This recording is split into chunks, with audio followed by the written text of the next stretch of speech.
And we're back with another episode of the AC Milan Zone podcast. Season is officially started. Please, if you're watching, drop a like, subscribe, leave a comment what you think. It helps us tremendously and we appreciate all the support. It motivates us to do great podcast, great videos as the season continues. But we finally have actual football to talk about. As us Italians say, buona la prima. Ruben Amorim is the first manager to win his AC Milan Serie A debut since Leonardo back in 2009. The Rossoneri, while not perfect, looked very convincing and fun. I saw a lot of that in our DMs in the comments. A lot of people were happy that we were just playing a fun style of football. We take away 3 points against Torino, led by a new young hero and the same trusted midfield column. Of course, my name is Stefano. I'm joined by my friend, the most handsome member of the AC Milan Zone podcast. Oscar, how are you doing? Oh, I've been bumped up to most handsome. Usually it's just the most handsome Swedish, which makes sense. But I'm doing fantastic. I was just saying before we pressed record that thank God we won the first game because last season the ending was dire. There was a lot of doubt in the Yeah. summer, especially from both of us, I think. But getting a win in the first game of the season, quite convincing. We'll get into it. Makes it a lot easier to jump on a Wednesday at 8 o'clock, discussing 90 minutes of Amorim ball. Absolutely. Everyone was ready to talk football. So the first game, the result is almost more important than how you play. It sways all the conversation. The media is ready to fire off. So the difference between, look, Rabiot was the best midfielder in Serie A last year and he continues to be, to, oh my God, Rabiot, he should have come back from vacation a little earlier. He wants to leave. All of that is, dependent on the 3 points. Doesn't matter what actually happens on the field. And thankfully, we do get it. It is absolutely wild, that statistic that I pulled up, that Amorim is the first one to win his debut since Leonardo. I mean, you have to go back to, through Gattuso, Gianpaolo, you go through all of them. And all of them have been draw or losses, which is absolutely wild. But yeah, no, it feels good. We play again very soon. We'll get onto the Venezia preview. But we'll get into the usual structure. We'll talk about heroes, culprits, and all that. But what did you think of the game? First of all, I mean, this was very interesting for me sitting down and watching it because I just didn't know what to expect. You kind of had to watch a formation and the lineup come out and be like, okay, what's going to happen here? And then just see the style. We watch preseason, but it's, it doesn't tell you the story. What did you think overall of Amorim's debut and some of the new faces that we saw? I was positively surprised. It was a breath of fresh air winning the ball in the opponent's half. For example, just something like that was astounding Yeah. to me. First W, first 3 points. I thought it was a resounding win. Mm-hmm. We were almost cheated by the referees with that handball situation still at 0-0, which I think is diabolical.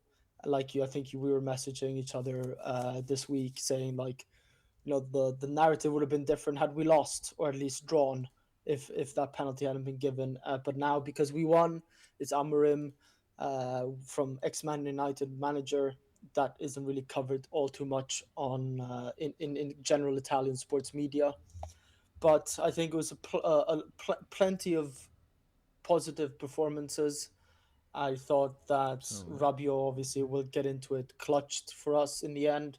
He is supposed to be starting, but obviously he had a long summer, so it made sense that he might have been on the bench. And we have the new Leao. We have an Italian young Leao in our midst. Obviously, it's not exactly the same player type, but in an offensive role. And he scored on his full debut, or actually his debut overall for AC Milan, actually in the Serie A, because he got injured as soon as he came to us, which was a bit of a narrative of last season for anyone. But overall, very happy. We'll get into the nitty gritty details of will this hold up? How convincingly will we win this Scudetto? Absolutely. I mean, it is game day one, so for us, but for the whole Serie A, there's a lot of the segment of a basketball podcast actually I listen to, which is it's just one game, but and when we saw a lot of that online, of course, Roma. I mean, they looked incredible. Milan and Dybala, absolutely filthy. But Fiorentina did their part. It's game one. Calm down. They're not winning the league for sure. Maybe they'll be in a fight. And a lot of others. We saw Napoli struggle, get sort of a win at the end. Another possible referee mistake there. Talked a lot more than the handball, but of course for it gave them the win, and the handball didn't end up costing us. But before we discuss all that, let's get into the actual game. We're back with the zone verdict, the heroes and culprits of Milan Torino 1-2. Do you want to start us off? Yeah, I can start us off because I think you might have one that's sort of outright. I have a mix of three players. It's obviously Cisse because he is still a teenager. Debut scores a really nice goal. I thought underrated goal. Not as good as Che Adams, but still a very a soft touch with a very deft finish. Hence why their goalkeeper, I forgot his name, but he's also a teenager. I think he's 19, Torino's goalkeeper, but he couldn't really react to it. That's because it came so quickly. We need more of those finishes because we know how long it takes for us to actually get to a finish. But first half, I wouldn't say I was on the train of let's get Cisse off because he is still young. He's still raw talent. You could see that his decision making wasn't really there. He had some quite poor deliveries, whether that was finishing, whether that was crossing. You could see that he was, I was going to say caught up with the emotion, but definitely still a teenager, let's not forget. Yeah, absolutely. But eventually, I mean, he scores to 1-0, which essentially got us going because 2 minutes later, we had a certain Frenchman who was, let's say, slandered almost in Italian press. I'll let you get to that point. But I thought Rabiot came on, golden assist. What more do you want?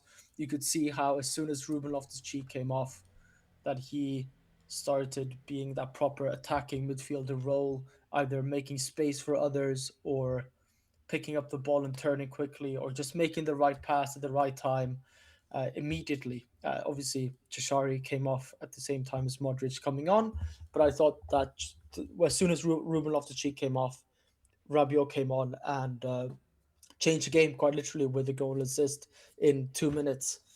But then you look a bit elsewhere across the starting 11 or those that were on the pitch, and I thought Chukwueze had a really, really good game. He came on in an interview of sorts. I'm not sure. I don't want to quote exactly who it was, but he was saying that he was on loan to Fulham last season. He wasn't wanted by Allegri purely because were going to play this typical 3-5-2. Where was he going to slot in? He wasn't on loan to Fulham. Mixed performances. He actually got a fair few golden assists, but he came back with a fresh mindset, which I, as an AC Milan fan, was quite happy about because I was thinking, oh, Chukwueze's out the door. Amorim has turned around and the mentality is there. He said that it's not his natural position to be a right wing back, if you want to call it that. But the coach trusts him, and Chukwueze thinks that he needs to learn. He's happy to learn. He's sort of 28, 29 now, 27 maybe, whatever. He can change his game around, and he's happy to take on any role that the manager Amorim is giving him. So I thought Chukwueze had a very, very good game, at least up until the 70th minute. Um, Yeah, Considering he it's ran not a, his he natural ran a position. little bit out of gas, but no, Yeah, very well. Yeah, 27. You were correct there at the end. Yeah, I mean, just to, and then I'll speak about my hero too, but to connect to Chukwueze, absolutely. And he was one of the ones that I doubted the most. Not in terms of the player, I feel like I know what to expect by now about Chukwueze, which is not too much, but you can take him 1-on-1. I think Amorim was smart in hindsight, in creating that role because he's gonna get a lot more 1-on-ones than if he was to play behind a striker, yeah, where it's easier to double him. I think there's questions and we can discuss a little bit more about in the pessimistic corner about what happens when the team attacks a little bit more. We saw him covered decently well once we were defending. We're all behind the ball in a couple 1-on-ones. But in a more open game where you're supposed to attack but also come back and trail, I still have my questions. But we'll get on to that. But he was one of the ones that surprised me. And the man of the match, as I'll speak to you in a second, for me goes to Rabiot. But simply because you come in, you score a goal, you get an assist, I think that's fair. But the best player on the pitch for us throughout the most time was Chukwueze, who did not have 90 minutes in his legs, and you could see it there at the end, but did very well. To connect before we go to culprits, then let's talk about. You already mentioned it. For me, it's the Frenchman. It's Rabiot. A lot of noise this summer if he was going to leave. Obviously, the whole sort of vacation debacle and drama. But he comes in, changes completely the game, an assist, a goal, sort of a mic drop moment for me. He was maybe, if not the best, one of the best midfielders in Serie A, and I think he'll continue to be. I'm very curious to hear your thoughts on his new position. He was obviously night and day from Ruben Loftus-Cheek.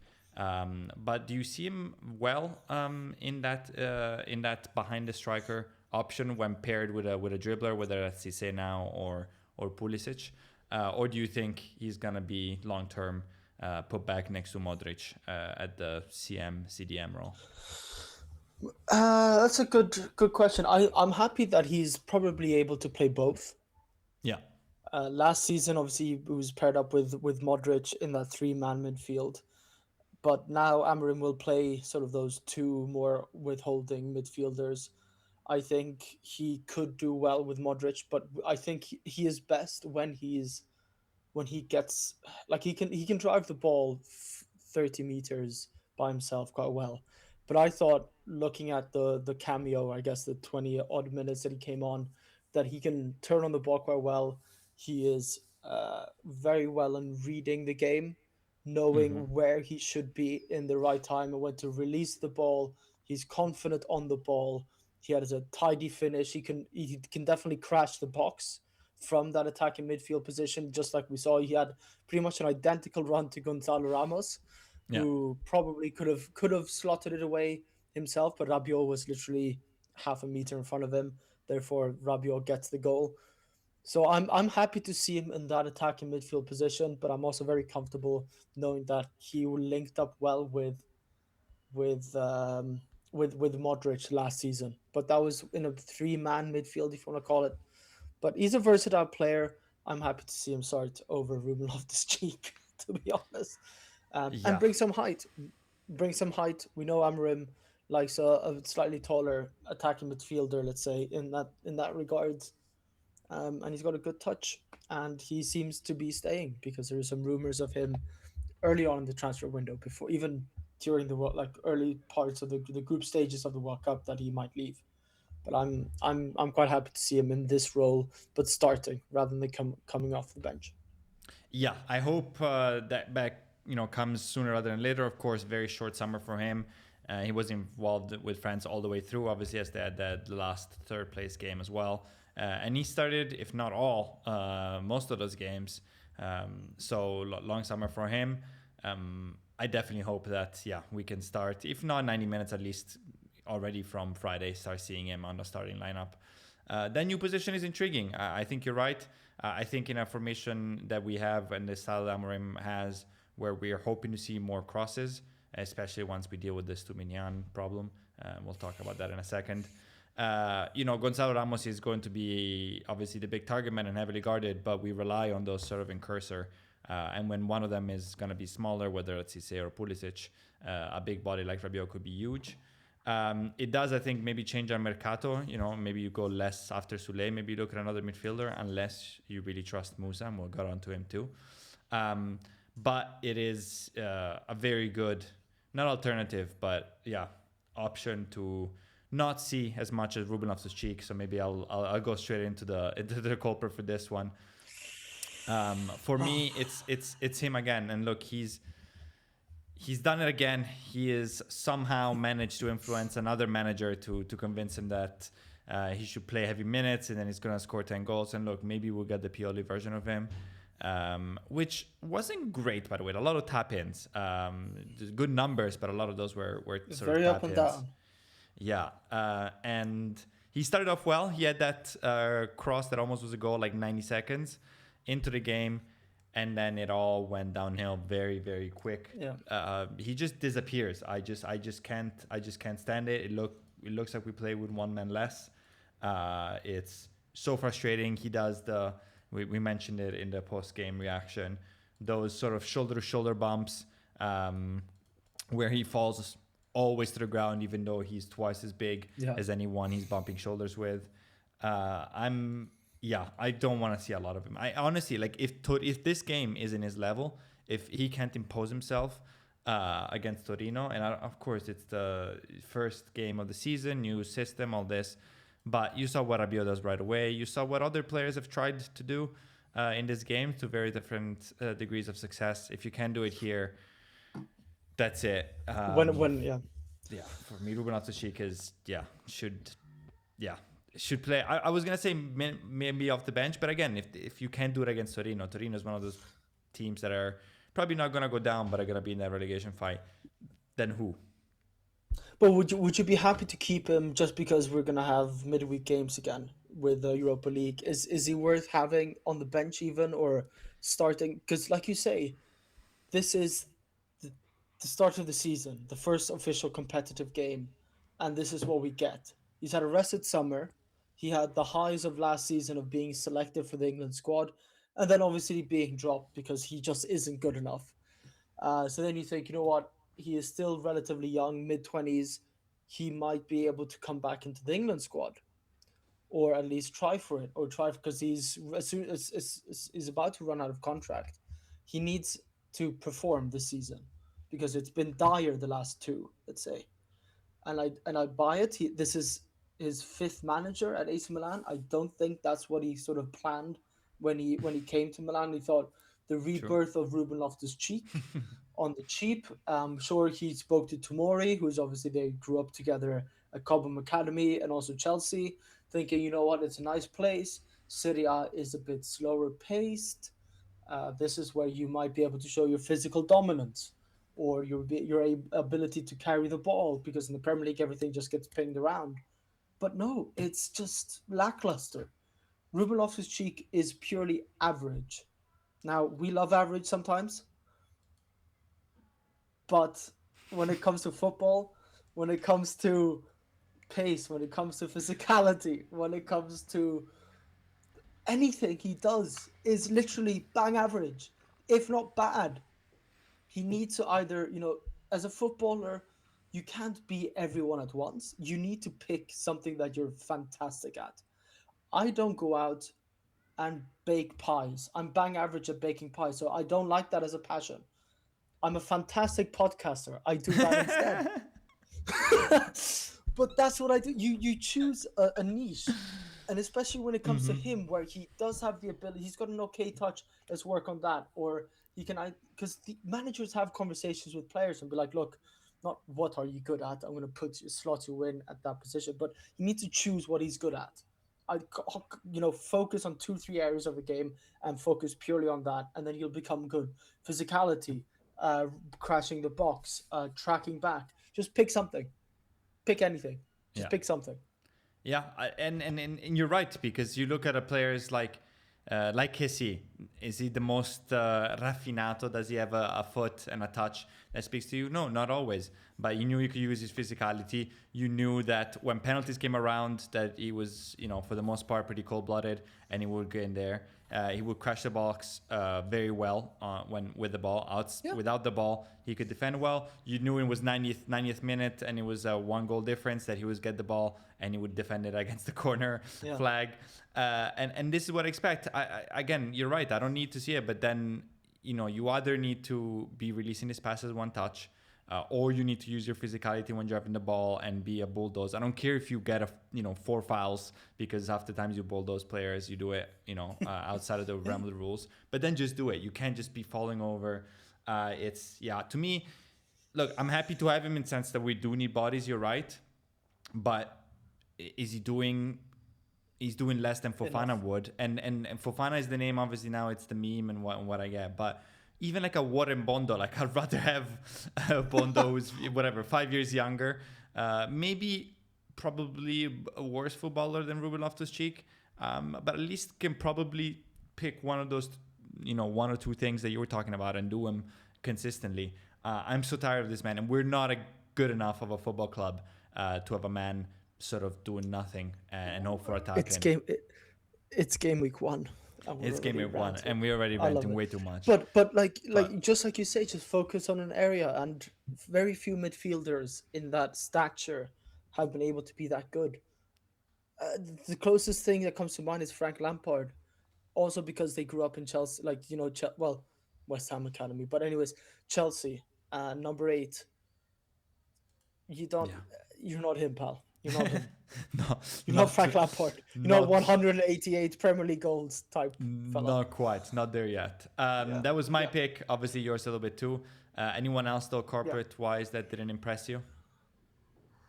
Yeah, I think it's on everyone's lips and minds. It's Estupinian. I thought he was lackluster. He seemed even checked out because even last season when Estupinian was at his worst, he almost seemed to try. Yesterday on the weekend on Sunday evening, he just does seemed checked out. I don't think he suits the system very well. Please get Bartasagi or hopefully Moreira maybe even in there, just somebody else because like even like just like Ruben Loftus-Cheek, yes, it's good with bodies because we have 2 games a week now almost. But he doesn't convince. He seems to have more errors and mistakes in him than actual beneficial things for our team. Yeah, fully agree. Another one that seem happy to ghost and coast his way through the game.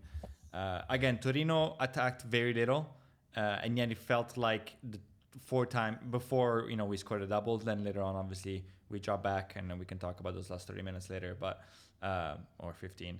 But in the first half and in the first 60, 70 minutes of the game, it felt like they were barely attacking, and somehow he made 2 mistakes that almost led him to goals. To me, Yeah, he's just a walking liability. Can defend well, and Cisse is dribbling a lot, attracting some attention, attracting some bodies on him. You should be on that, hugging that left lane and being able to cross a little bit. Let me check his numbers because I do not remember one time that he crossed. Let's see if chances yeah, created, shots on target. I don't remember him crossing. And this is no, a system and that we see talked about it that feeds on that. Ramos does. We're supposed to have Ruben Loftus-Cheek or Rabiot being that crasher.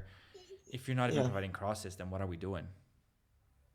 Yeah, because he's not going to dribble anyone. He's not going to be a Theo Hernandez where he picks up the ball in the counter attack and gasses everyone and finishes out dribbles 3 players and lets 2 Atalanta defenders run into each other and then slots it home. Goal of the season type stuff. Estupinan will never do that. Yeah. And Amorim wanted to see him before Aston Villa had a concrete offer for him or were interested in him. He got benched for Ecuador in the World Cup. Now, Yeah. generally no disrespect to Ecuador. Fantastic who made the World Cup. Sweden didn't do much better, I'll be honest. But if he gets benched for Ecuador and we're pushing for Champions League and we are who we are, AC Milan, 7-time Champions League winner, 19 times Scudetto winner, however many UEFA Cups, it's just not good enough. I know we're rebuilding in a way, but it's still not good enough for us. Like, get out. Yeah, it has Get to be rid of him. better. Just get And rid and, of him. and to me, Amorim has done well in terms of bringing his breath and new fresh air. Of course, we've won so far. We'll see if and when we start struggling. But to me, these are the 2 big sort of mistakes. Especially with Ruben Loftus-Cheek, maybe there was less, less mercato attention from him. But we knew that Aston Villa was coming after Pervis. You just need to get rid of him. There was a lot of possibilities to do so, and then that's a big mistake. You can find a trillion of him. Foreigners, Italians, for 15 million, for 5 million, from the Primavera. Elliot Stroud from Mjällby that went to Hull City. That could have been great. It was rumored for 10 million euros to Genoa. Yeah, you can find infinite amount of players at that level. There was no point holding on to him. Yeah, and I get a little bit worried because Moreira, I thought it was either going to be right winger behind the striker, so one of those 2 10s, or left wing back.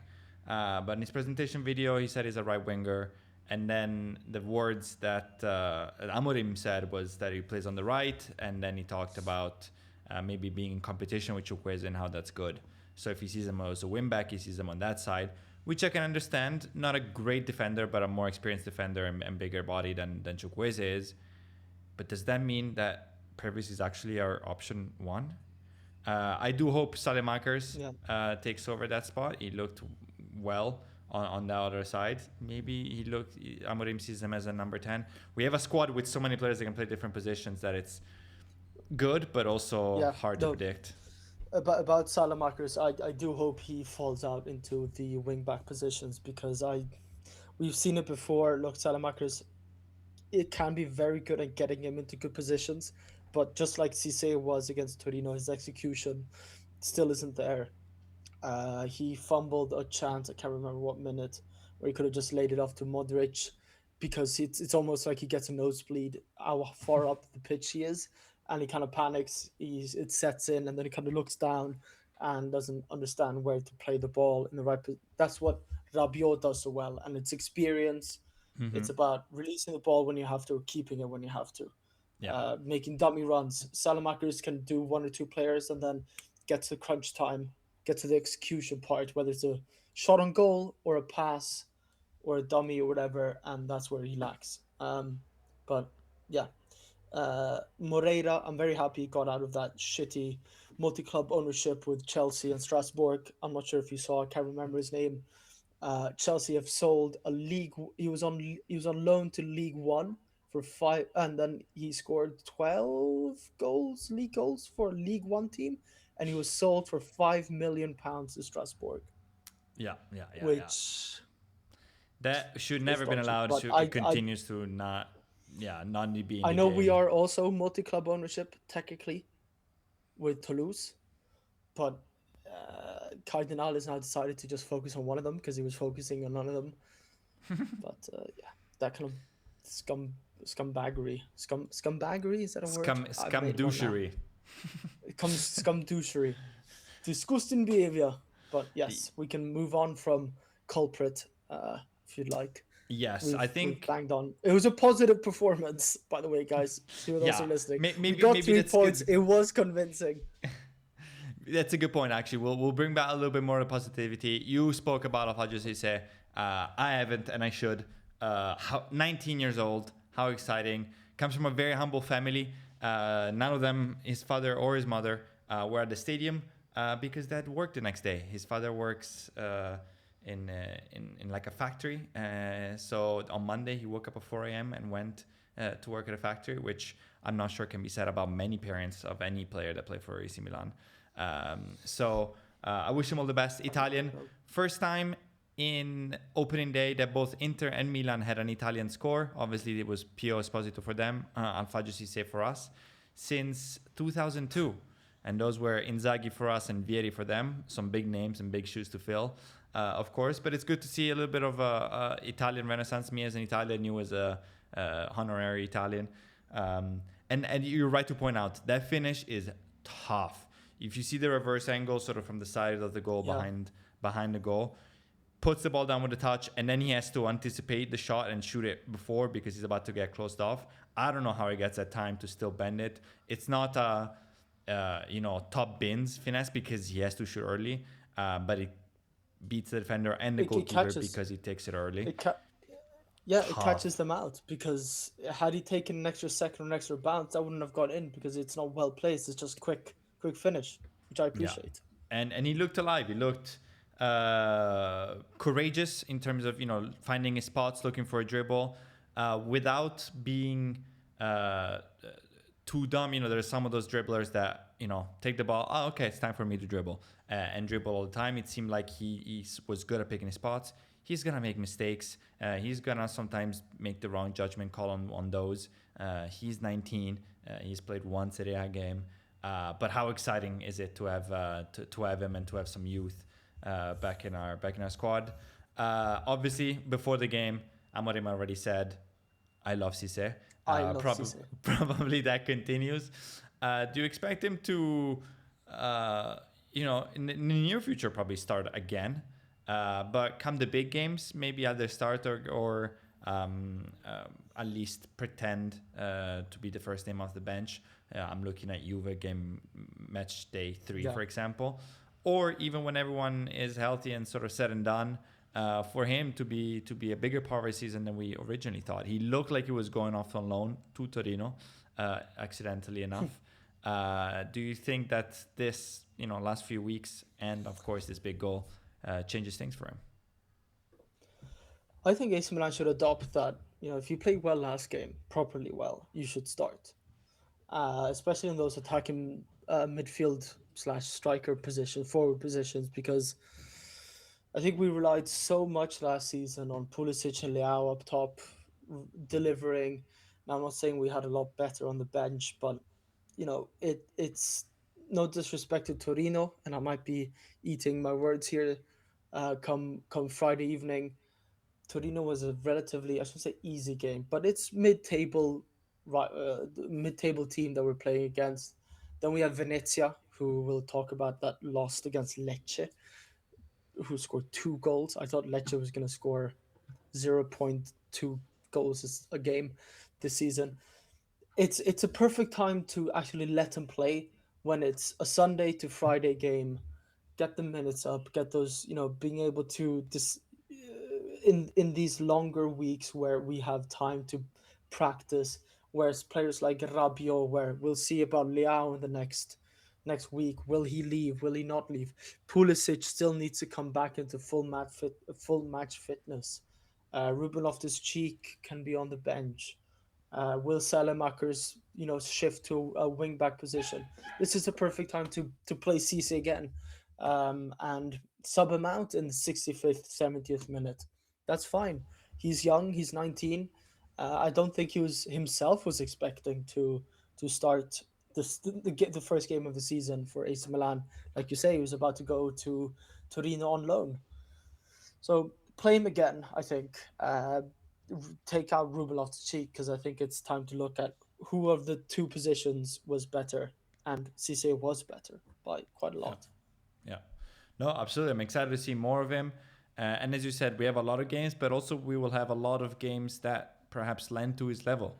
No disrespect to Europa League, but we're probably going to meet some games where, Cisse is not one of the worst players on the pitch. And so, let him get the experience. Let him get the European experience. Let him get the experience in Serie A. We'll face a lot of teams where, again, it's his level. Torino clearly is level. Venezia will be his level. And Why I'm just, why yeah, why I'm did excited. Potter do so well? Because he got to play, even in the star-studded forward position of Inzaghi, Shevchenko, whoever it was. He got to play, either starting or coming off the bench, like actually, but getting valuable game time Yeah, and not thrown into dire situations, which Kamada might be further down the line, or was at the beginning of 2 seasons ago, much younger, but just thrown to the wolves in a shit situation. yeah. And yeah, I mean, he looks to be doing everything right so far. Even without the ball, I saw him hustle, I saw him press. I don't expect him to be, this magnet winning balls back at all points, but he did well. He's Balls working back. hard. Balls back. So no, just exciting, to have that kind of player. We maybe continue with the positivity. I'll do my underrated player of the game, and then we can go into the more pessimistic again, or not pessimistic. Well, pessimistic, but look, some Yeah. problems, some question marks that we still had. For me, the highly underrated player of the game for me has to be Yunus Musa, and I sort of had to eat my words. I think he was one of, if I looked at the lineup, and I did, and I said it on Instagram, the two problematic positions for me. Obviously, you have my Ruben Loftus-Cheek, but I could understand based on who was available. But was beyond him was Estupinian, which you talked about, and Musa. I thought he wasn't going to cut it. He might make a mistake. And he was just solid. 90 minutes, 45 touches, 80%, 87% pass accuracy. Two like pinging long balls that I had to be like, oh, okay. It's not just Shari, it's also you. Okay, well played. 11 carries for a total progression of 171 meters. Great off ball work, I thought defensively, helped cover very well. And that first goal, it's him. He starts it. Torino kind of puts pressure on him, probably on purpose, probably targeting him with two players. He does the nice little swift move, splits the defenders, progresses the ball, finds Rabiot, cross in, and Cisse puts it in the back of the net. Well done, Musa. I sort of had the same questions that I have with Chukwueze, which is, okay, to me, the biggest problems that Musa has brought and might bring is the boneheaded play that he will do 2 or 3 times a game. And those will come when you're under pressure with the ball, and when you're defending big spaces in a counterattack. We didn't have that too much against Torino because they sort of refused to play for large parts of the game. So let's see when that moment comes. But I just want to give him a shout out. Again, it sort of made me eat my own words. Was very pleasantly surprised by the American. Are you happy to keep him in the squad? Do you think would he start again necessarily against Venezia, or would you be happy to see him start again? No disrespect, I only have to. We'll see on Friday, but like a Lech Poznan or whoever might be in the Europa League, would you be happy to see him start again? Do you think he might actually learn? Is this his breakout year for that wasn't at Valencia, obviously? Will he find a place in that center midfield? Will Rabiot drop back down because of him? Yeah, I Will think he not be? it's so interesting, right? I think, again, maybe not Bondo level like with Loftus-Cheek, but I do think like Fofana by his whole career has shown to be a better footballer than Yunus Musa, especially if we're talking about a CDM that can cover space and be next to the regista and sort of help him out and be good defensively. So to me that seems a little bit confusing. That being said, look, he's 23, still so young, which is crazy. I would have thought a couple of years older. Come off, He definitely looks 32. yeah. So not even entering his prime. He's still got a couple of years until his prime, I feel like. Prime is 30, I would say. But it's like kind of in a good way. It's kind of his last call, and I hope he appreciates it that way at the high level. Right? He had some very short spells with us where he didn't manage to improve or impress too much. He never got some fixed playing time. Got a loan and got no playing time. No playing time. Yeah. Now, in Atalanta, that was problematic. There are different managers, different plans. He was sort of caught in the way, but no playing time. And then he fell out of the US team. I mean, when he first came to us, can you imagine? Do you know how? Look, like you cannot start, that's totally fine. But to not make the US national squad in a World Cup at home, in a World Cup where the squads are extended and you can bring more players. If you're Yunus Musa and you're playing in Europe and you're playing for AC Milan, that has to make a big impact. Yeah. Do you want to guess how many US national senior team appearances he has? I think you'd be quite shocked. I was shocked. I've literally just looked it up. Positively or negatively? Because I feel like he has a bunch.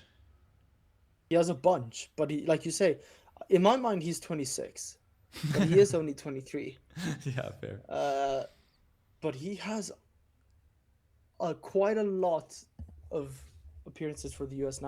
men's national team. 100? Brother, 100?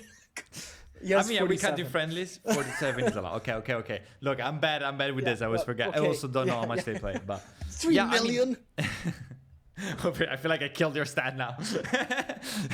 No, that is a lot. This is what I'm saying though. Like not making the World Cup for him, like not even being brought on for a player that plays in Europe and a player that it has to be big. So obviously they can be bad for your confidence, but it can also be a wake up call and say, look, Amorim sees something in me. They got rid of Fofana. All of a sudden, maybe I'm not the starting midfielder, but I'm being relied on. Maybe I listen, I work extra hard, and I try. The Rabiot positioning creates an interesting problem for me because I don't know what Amorim wants. But assuming that, let's say, Rabiot sticks to being that second number 10 because we like the physicality, it's working, keep going with what works. Modric starts. I don't think Jashari and Modric is a duo that maybe we'll see, but I don't think in his mind is what we see. I think much like last season, Jashari is seen as the Vice Modric, which is fine because Modric is 1 year older this year and we have European competition, so Jashari should see minutes. But then who's that second midfield role? And is that Musa? I would love to see Musa off the bench in that role. I'm not sure I would love to see Musa start when, big European games come, or when Juve's in town, when Inter's in town, and all that. Yeah. Are we on the market for another proper centre midfielder? Because we decided quite late. I say we, not you and I, but AC Milan slash Cardinale and Amorim said, give Amorim a couple of weeks to evaluate who he has, which could have backfired in certain situations. I think he should have just gotten rid of the Deadwood, aka Ruben Loftus-Cheek, uh, Tomori. Really, genuinely, I think it's time for him to go in order to get some cash back. And Estupinian. I think those are the three where you could have decided not to have pursued, or rather kept. But it led us to a situation where we're keeping players like Musa, who was a surprise in the debut. Are we looking for another centre midfielder? Is that what we're looking for? Somebody that can partner, or because realistically, again, we might doubt Modric. Will he be the same Modric of last season? Does he still have the legs for it? Will he be able to hack 2 games a week? We need to find somebody that can pair up with both Jashari and Modric. I want to say that isn't reverting to having Rabiot slot back in that position. Yeah, And I and I think think that's what we're waiting for. yeah, and to me it looks. I mean, we'll know more. The Mercato will land in a week's time, but it looked to me like we were, pursuing another 10. Sule was the hot name, but it could be a bunch. Yeah. And then that would make sense if it's, Modric, Rabiot, Jashari, Musa. But if Rabiot does work well up there, then, it's like, ooh, maybe we could have kept Fofana around, or something like that. Now, I guess there is Komoto. I'm not sure that Komoto is quite that. It's more on the breed in my mind of a young Modric and a young Jashari. But I think it makes an interesting problem. Do I like Musa? I don't know. He tries hard, so I'm happy. If he grows again. 23 is crazy young. I was just now so surprised. I would have bet my life on 25 or over. Um, but do I want him to start consistently? Probably not. At least Yeah. let me see a little bit more. Let me see a good performance against a good team. Let me see consistency. That was my underrated player. Do we want to go into your pessimistic corner and sort of the questions? We explored a few Yeah. that this game Yeah. opened up. Yeah. What else is on your mind? You're right. It is. It is. It's more of a questions corner rather than pessimistic because it's the first game of the season. But I think the question will be because we were refreshed with seeing how well we pressed and winning the ball so further up the pitch led to more chances, and we might slot those away because the goals we scored were not on those kind of high pressing type situations. They were when we were comfortable on the ball and we were able to uh, comfortably move up the pitch and cross. Therefore, Cisse had a bit of a half wonder goal, and Rabiot's was a well worked goal in the end. But when we have 2 games a week, we saw Chuk's legs go in the 70 odd minute. We have the legs of Selemakers, but again, he came on. He's probably been. The idea is probably to maybe start someone else in Chukwueze, but in the time being, he's done well, so he deserves to start. Will those midweek games, especially Europa League, where no disrespect to geography in Europe, but they might be in odd places, rather further away. Not that AC Milan or Serie A have fantastic facilities all around the country, but certain things like that. Will the recovery time, will Amorim be able to switch around a team, bring in not the reserves, but switch out the starting 11 and have the same kind of pressing? Does he keep that up in training? Does he have a backup plan? Because sometimes high pressing, or I say high pressing, but pressing like that, it will tire someone out.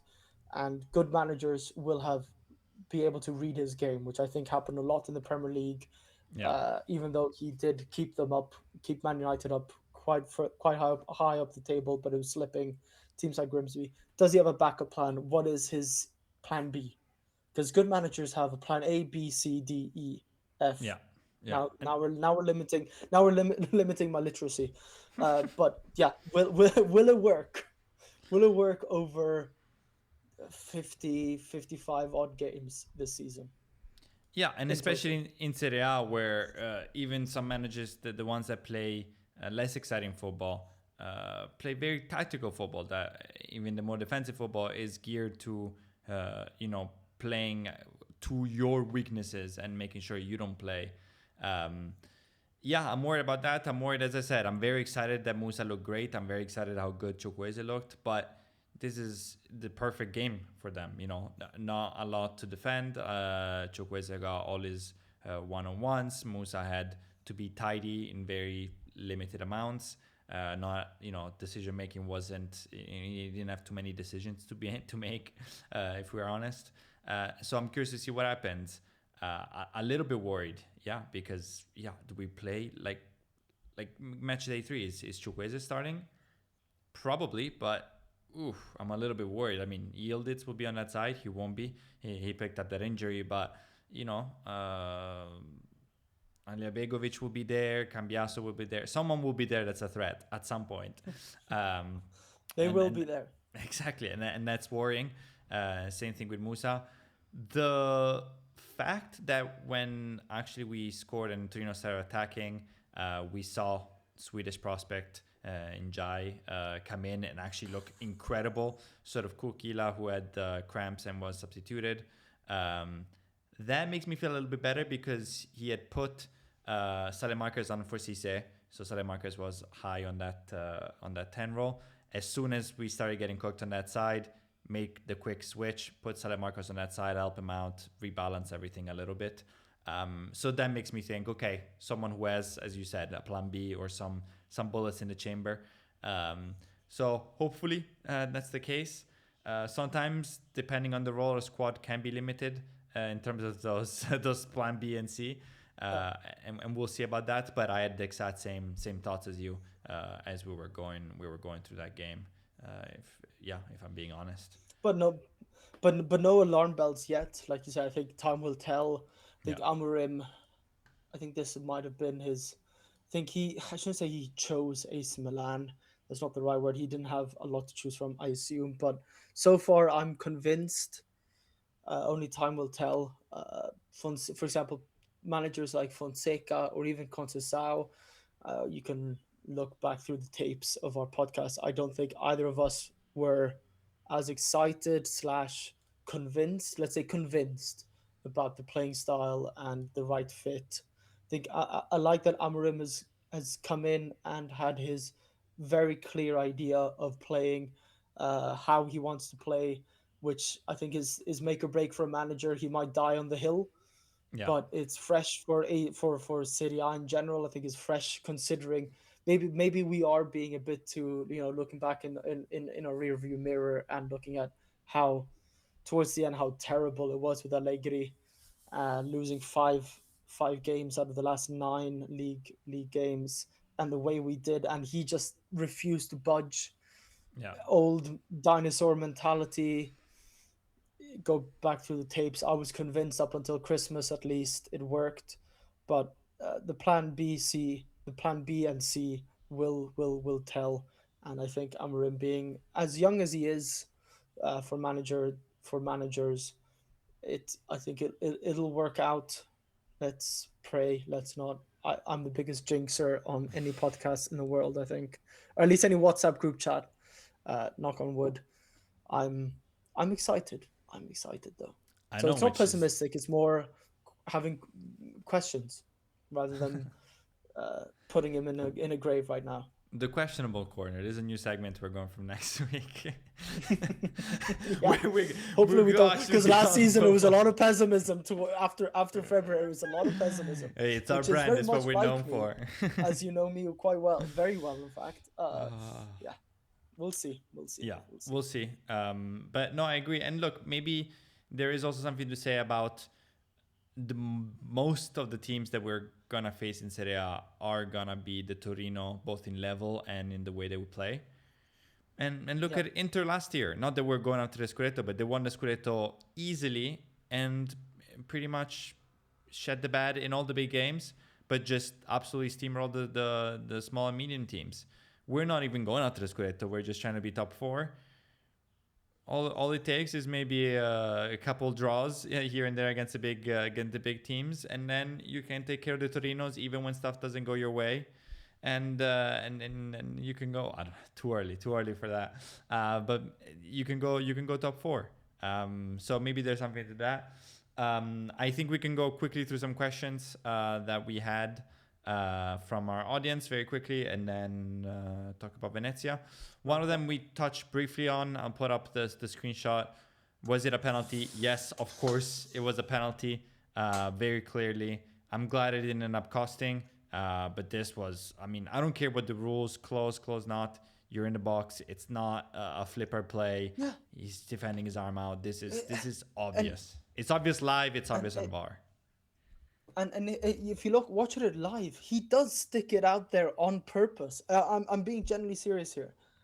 Some fans were obviously rage baiting, probably Inter fans, with the Richie handball and the derby, which was, they did the exact same thing where you take a screenshot, or you stop the play like this, and you show it, and the ball came from the side anyway, so it doesn't really matter. In this situation, you see him making his frame bigger. And I think I need to read up on the handball rule this season, because I want to call out referees and refereeing in general. I do not like any referee, actually. Um, he does stick it out on purpose to begin with, to make his frame bigger. And it's not natural to stick out. I can't say I've played a high level, definitely not professional, but having played football from 6 years old up until I was 22, you don't put your arm out like that naturally. Well, you put it out naturally in order to make your frame bigger, and that's what he does. And does he even almost, he does make it that kind of movement to the side in order to stop it. And I think, like you say, the argument to say it's not a penalty is the fact that it's so close. I don't buy that. If you rush up to a striker or an attacker with the ball, and you happen to have your arm flaying a bit because you're quite literally in a full sprint, I buy that. That's when the proximity issue comes in play. But in this situation, he is set. I'm pretty sure he's set in order to try to block the cross, Yeah. because he is, he's, Cisse is not coming. Is it Cisse? It is Cisse coming at great speed. No, they're And standing you running rush each up to other the for a ball, couple and seconds. yeah, and he does make his frame bigger. Um, I think it's a handball every day of the week. Uh, Again, it's game week one. This was what, 55, 58 minutes in. I'm disgusted by the first game already, and it's not good for my mental health. It's not good for my blood rate, blood pressure, heart Yeah, rate. I was. Pardon my English. It's and look, there's a lot of talk about the Serie A refereeing. Obviously, some new rules have come in play. This helps with the effective time of the game. There was the big Napoli mistake. I'm gonna go ahead and call it a mistake. I think everyone, all the media, Italian media that I've seen was like, yeah, that's obviously a foul. So I don't think it's quite a debate as much as that's a foul. Obviously, that sort of gave him the win. This has been talked about, but not as much as I think it should, because it didn't cost us. But I mean, you'll see this happen 10 more times this season, and it's going to be called almost all of them. Yeah, Yeah, I was like, saw the replay. It looked like a handball live. I was like, that should be a pen. And then I saw the replay and I was like, okay, we got a penalty. And I was already thinking, I wonder who steps up. Cisse was taking a lot of the free kicks and corners.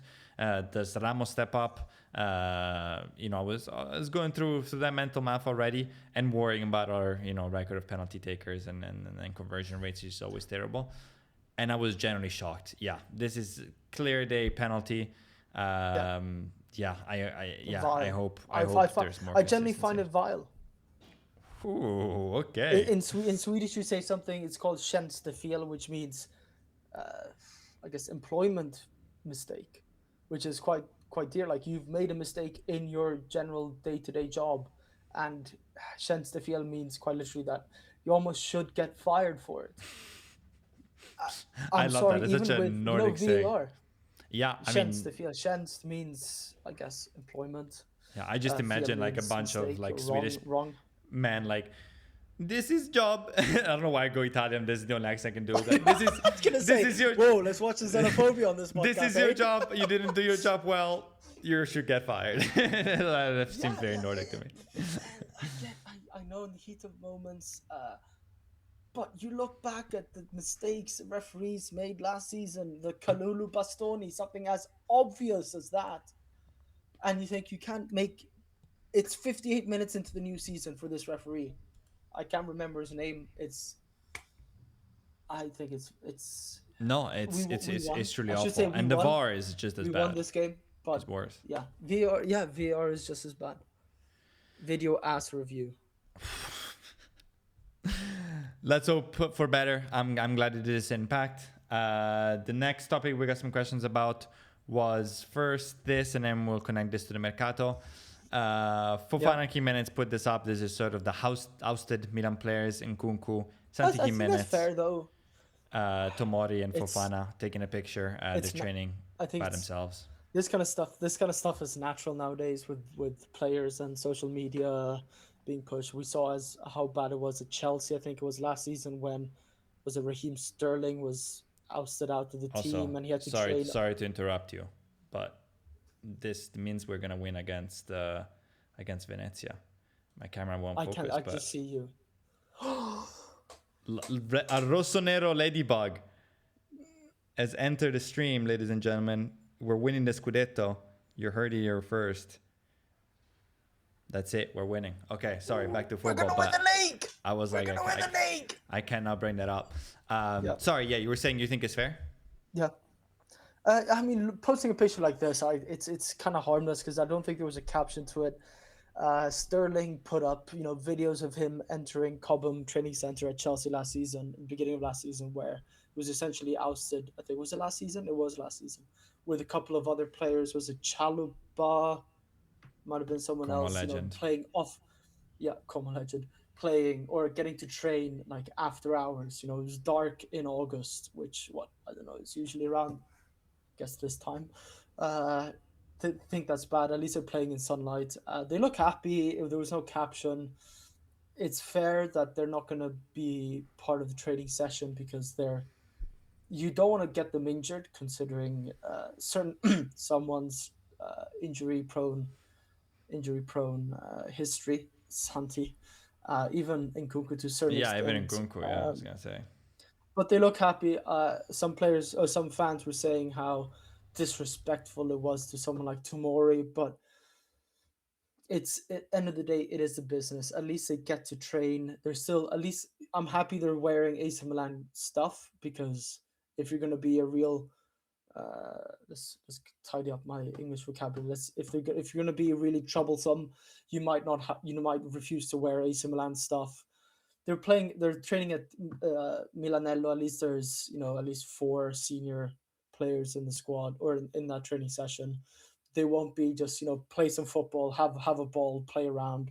They probably did have proper, I guess, training or management around them. But I think the question was, who would you want to, out of these, I guess, this shows my terrible knowledge, but out of those, let's say 4 senior players, Nkunku, Santi, Fick, and Fofana, who would you rather get sold right now? I know that Nkunku is obviously officially gone. Yeah. But in the meantime, Nkunku is gone back to Leipzig where he wanted. Doesn't seem like a great deal for us, but I guess that's all we could do. 3 mil or 3.5 mil loan. Gets the salary off the books, right?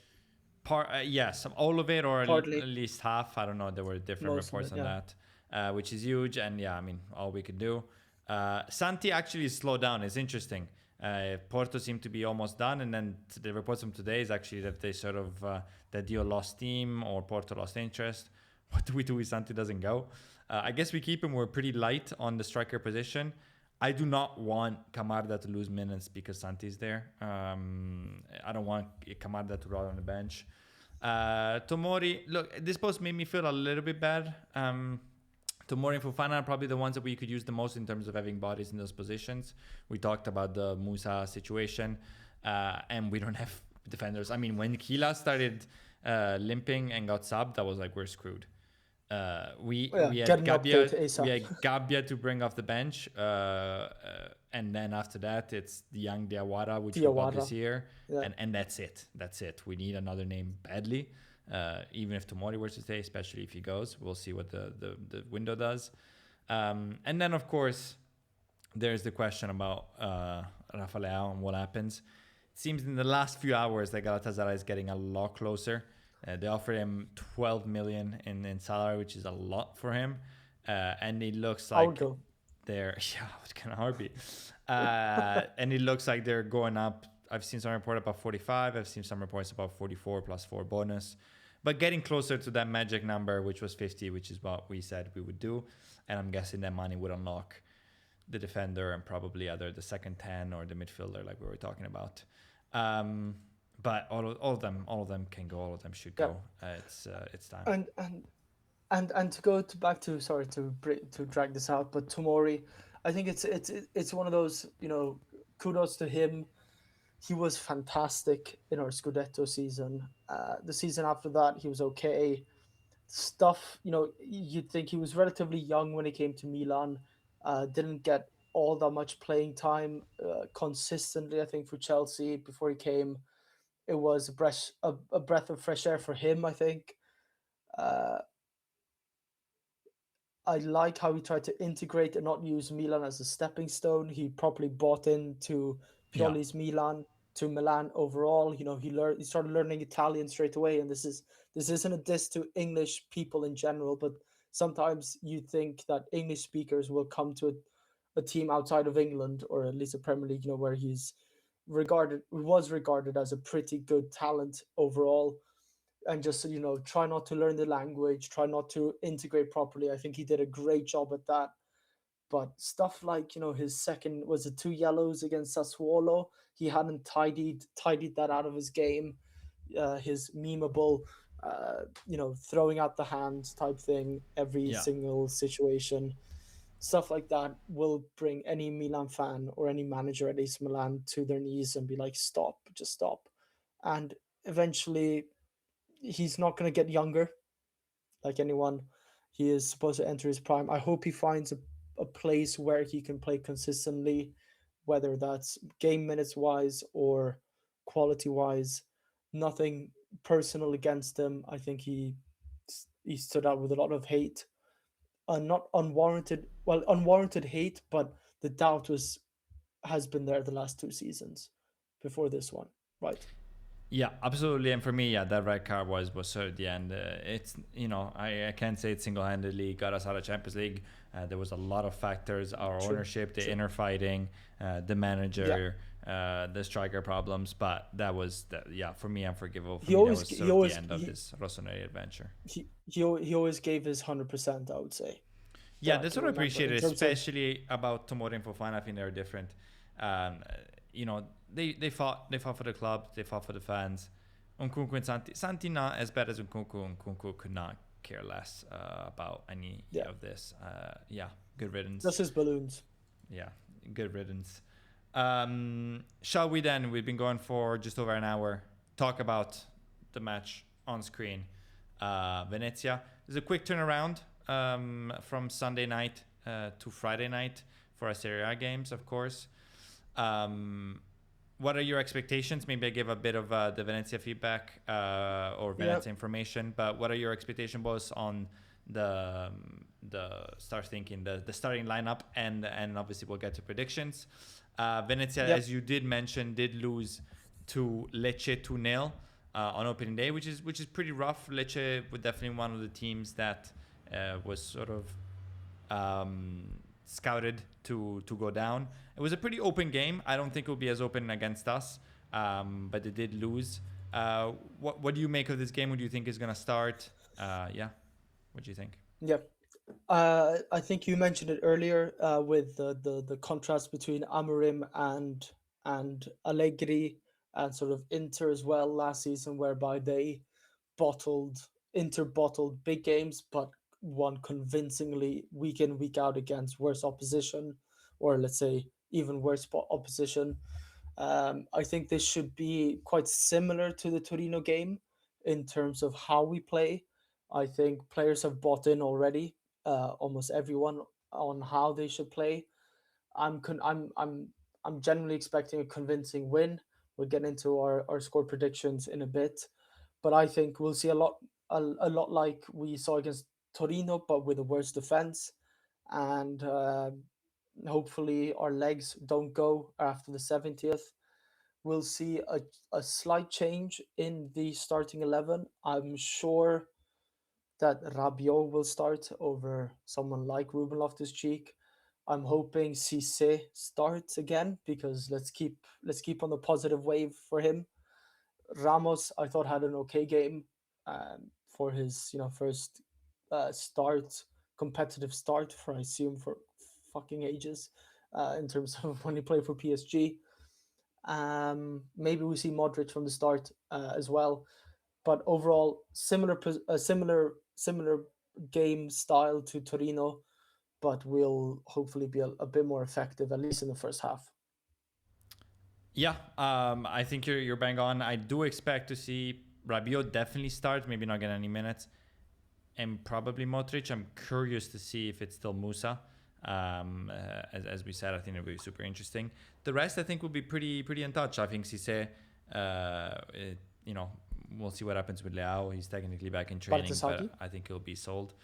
I hope so. And I hope he takes a liking to him because, yeah, I don't know. He seems to be relying on Estupinian, and that will just, yeah, I hate it, and I think it'll bite Be us in the the end of ass. it won't be the end of AC Milan football team. It'll be the end of us as a podcast. I think we might start arguing who hates him more. I Yeah, say hates is a strong word. Who dislikes him as a player the most? yeah. Unless he scores another derby goal, then he buys himself another 6 months Yeah, of lax podcast coverage. Yeah, I mean, I do think for them, you're right. It will be Torino-esque. I expect him, especially in San Siro, to be more defensive. They do create and have some weapons that I think Torino doesn't have. I think if you were 2-3 players to watch, is Gianluca Busio, who is American, their captain and their sort of center stone in midfield. And the two strikers didn't seem that bad. John Yeboah, especially from Ecuador, and Akor Adams, Nigerian. So they can create. They should have scored against Lecce. They didn't. Falcone was man of the match. So I think we need to be quite careful. But there is all the opportunities to get a convincing win, as you said, a clean sheet, and go into the Juve game with full wind in our sails. Speaking of full yeah. wind in our sails, I did correctly call a 2-win Milan victory in the last podcast. Go check the tapes. And a Cisse goal. So I feel like I'm feeling Ooh. pretty good, pretty good. You'll take any correct prediction, but one of the scores as well. Especially when it's 19-year-old making his debut, I will happily take it. Do you want me to start off, or do you want to go first? Trying to remember our podcast with Marco. I think I started I out of think you all three did. of us. So you start. You start. Let's see what you've got, so I can amend slash change slash be the outlier and be edgy. Yeah. Feed the odd hand. Obviously, as you see, the odds, we're pretty big favorites. We've always taken care of them. This is a promoted side. Now, last year we absolutely sucked against promoted sides, so maybe that means nothing. But I do think we will win. I do think it will be a convincing win. Hila is training. It was just cramps, so I do think it's a clean sheet. And I do think we win 3-0. I think we win What do you mean 3-0. about that? I think Cisse scores again. I think Rabiot Okay. scores Whoa. again. And I think if Ramos doesn't get his goal here, I'm going to start getting worried. Although our first debut goal against Juve would What be was tasty. that? Sorry to bring you down a couple of notches. You predicted right and even goal scorer right. What was that about Milan again? You said on a other podcast Yes. slash hot takes. I think it was Marco on his hot takes. Uh, Hopefully, I can invite him one To day. be fair, His hot takes. I'm kidding. That's just a joke. That's a joke. To be fair, my two outtakes, I think only the Milan one wasn't even included. So, but I'll myself. I did say that Gonzalo Okay. Ramos Okay. was gonna outscore Colomani, which looks good so far. He had an awful miss, Okay. Yeah. and outscore Malen. Okay. Sorry. I was Hot score. take. I was sure that Malen was not gonna score 15 goals in 3 months again. That might not be the case. He looked quite good. Now you never do well going against a Gasperini striker. If they're baller, they're gonna do very well. If they're average, they're gonna do very well. Um, but I was We not love average. expecting this, to be honest. I was not expecting this. And again, Yeah. Fiorentina did not help him out. He's not gonna continue banging hat tricks probably. Oh. But he Sorry. did look good. Sorry to. Speaking of Fiorentina, I know they celebrated. Was it yesterday or 2 days ago? Their 100th year anniversary. Uh, not to discredit any American ever, but it was a tough watch to see Comiso Jr. up on a mini stage outside Santa Maria Novella. Shout out to that square. Used to live in Florence, saying "Io amo Fiorentina." It seemed like a sketch out of probably The Office. I would say that's the closest thing Yeah, I it's could sort of say. like Key and Peele, and then be followed up by "Ma vaffanculo, va" from the crowd. Just yeah, And then just you things of saw, I'm beauty. not sure who she is. I'm sure she's a vice president of something right next to him, who I assume is Italian. Her face just went, smiling, looking a bit nervous. Who Yeah, that was honestly the That was filming, hilarious. the comedic timing, all of 10 that out is of 10. perfect. It just encapsulates Italy for me. Yeah, In a while that was loved it. perfect. But Also sucks for them 3 that they did 0, it after a 4-0 loss. you say, yeah, yeah. You say 3 But 0. yes, Milan will Repeat it. we'll do it again so I can get the clip because I struggled to get the clip from the last one. Milan will win 3-0. Cisse scores again, Rabiot scores again, and Ramos gets his first goal. Pretty solid. Pretty solid. You? I think I agree with you that it should be a convincing win, but I will bring us down a notch because I think I said 3-0 against Torino with expectations. I think that Milan will win 2-0 against Venezia. I think it'll be a more convincing win in terms of playing style and how we win the game, that rather than the score line. But I think it's a 2-0 win with, let's say, I think Ramos will score, and I think, you know what, either he starts or he comes off the bench. I think Chukwueze will score because I thought he looked really good in the final third Yeah, and he's got a last much game. better finishing product than a lot of players, and he deserves a goal. Honestly, He does. he went through a lot. He's been very good. I hope he does. Bringing And I, bring and him I back hope to that Newcastle performance. yes, and I hope we see a little bit of Moreira. He had just joined. Now he'll have a full week of training. He's quite young. This is Venezia. Hopefully, if we win, maybe we do see a Camarde Moreira. But I want to see what he's all about. I want to see where Amorim plays him. He went to the World Cup but didn't play too much, so his fitness should be pretty good. Yeah, I hope to see that. But of course, we will be in some way or another reacting live. So maybe we'll eat our words and be like, same different season, same story. We drop points against the newly promoted side. We Or got maybe we're gonna be Amorim winning the league. ourselves. We did have the Ladybug, so I'm feeling quite confident. That's why the 3-0. Are you gonna call do we have a name for the ladybug? An AC Milan legend. It has to be, I think, gonna have to be Franco Baresi, who's now been turned into a spirit of a ladybug. No disrespect in that sense religiously, but No? he is. We have a new sticker on our arm here. I think it is, sempre Franco, something like that. I want to say with the number Yes. 6. Yeah. First time it's technically worn since 2000, I think it was, or 1999. It's a officially, not unofficially retired number, just like the number 3. We didn't really touch on that, but we R.I.P. Franco. I think he It lives could be in. Franco the He would Ladybug. Franco the Ladybug. Hopefully, unless we don't make Champions League, then it's Palowski the Ladybug or something. I don't know. Hey, I love Palowski. No disrespect. We can pick a Okay, worse one. Or some alliteration, but we don't have a lot of players with L.